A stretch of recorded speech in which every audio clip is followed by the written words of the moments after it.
Welcome to today's prayer perspective. Following the reading of the verses about the Korban Tamid, the daily offering in the Beit HaMikdash, we read the 5th chapter of the Tractate of Zvachim, the chapter known as AyzehHu Mekoman. It is, as the Avudraham explains, the chapter that describes the Seder HaKorbanot, the rules and regulations about the different korbanot that were offered in the Beit HaMikdash, and therefore it's a very good summary within the Mishnah of those pieces that we had been reading before from the Torah. And then afterwards, we read the Braita of Rabbi Yishmael. It's really the introduction to the Sifra, the halachic medrash, in which Rabbi Yishmael Tana explains the 13 rules by which Chazal were able to explain Torah, to derive halachot from the Torah itself. We're familiar with those rules, some of them more familiar than others. The Kal V'chomer are very well known, a Gzerah Shavah very well known, but a Binyan Av maybe not as so much. Why do we read the Korban Todah, AyzehHu Mekoman, and then Rabbi Yishmael? Explains the Shulchan Aruch and Siman Nun, because it's the way we're able to fulfill a dictum from the Gemara, from Kiddushin Daf Lamed Amud Aleph, where we say, "V'shinantam levanecha," you shall teach your children al tikreish v'shinantam ele v'shilashtem.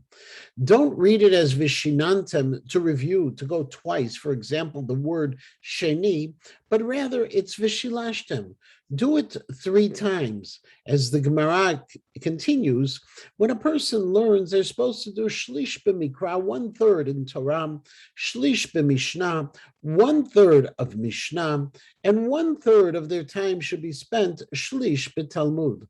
And therefore, every morning we begin with first the verses from the Torah, then the Mishnayot from AyzehHu Mekoman, and then the Braita, the equivalent of the Talmud, the Midrash, on the section where we're able to learn even more. And yet there may be a deeper reason for this as well.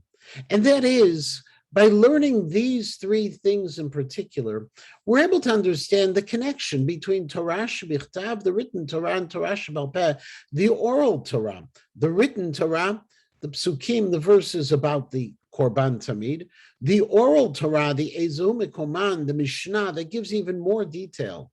How does Rabbi Yishmael fit into all of that?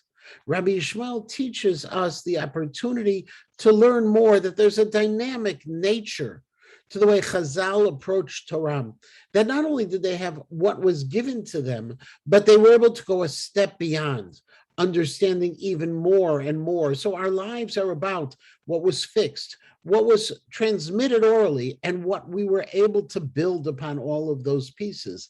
That's the nature of learning, and that's what we do every morning when we read these sections in the Sidur.